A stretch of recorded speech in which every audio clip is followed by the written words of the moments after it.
जी तो अब हम बात करेंगे रिले रेस के बारे में।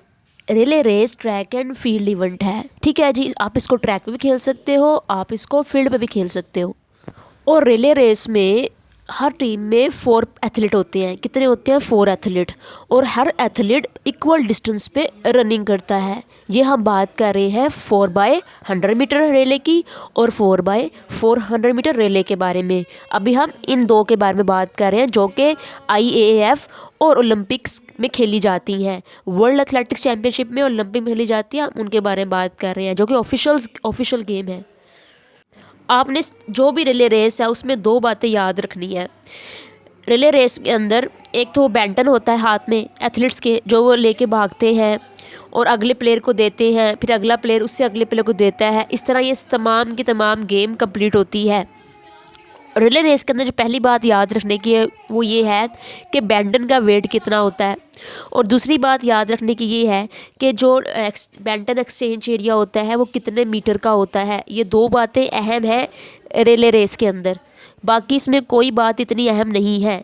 जो पेपर में क्वेश्चन आता है वो यहाँ तो एक्सचेंज एरिया के मतलब आता है या बैटन के मतलब आता है।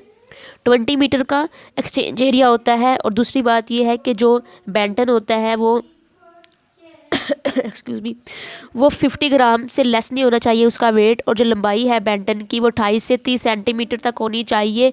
और जो सरकमफ्रेंस है बैटन का वो 12 से 13 सेंटीमीटर का होता है। और रिले रेस के अंदर अगर तो आप बैटन चेंज कर रहे हैं, आपके हाथ से गिर जाता है बैटन चेंज करते हुए, तो आप डिस्क्वालीफाई हो जाते हैं। और अगर तो आप बैटन चेंज नहीं करते, जो आपका एक एक्सचेंज एरिया है 20 मीटर का उसके अंदर तब भी आप डिस्क्वालीफाई हो जाते हैं।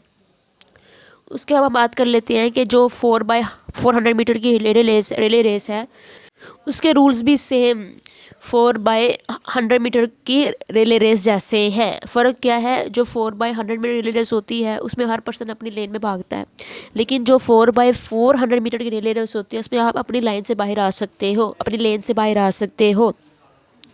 और जो ये 4x100 मीटर की रिले रेस थी ये 1912 में शामिल हुई थी ओलंपिक में। और जो औरतें थी उनकी 1928 में शामिल हुई थी ओलंपिक में। तो ये थी हमारी रिले रेस के बारे में सारी की सारी इन्फॉर्मेशन। अब मेरी आप लोगों से रिक्वेस्ट है कि देखिए मैंने इसको उर्दू में भी बनाया ताकि आप लोगों को समझ आए, जिनको नहीं समझ आती इंग्लिश में।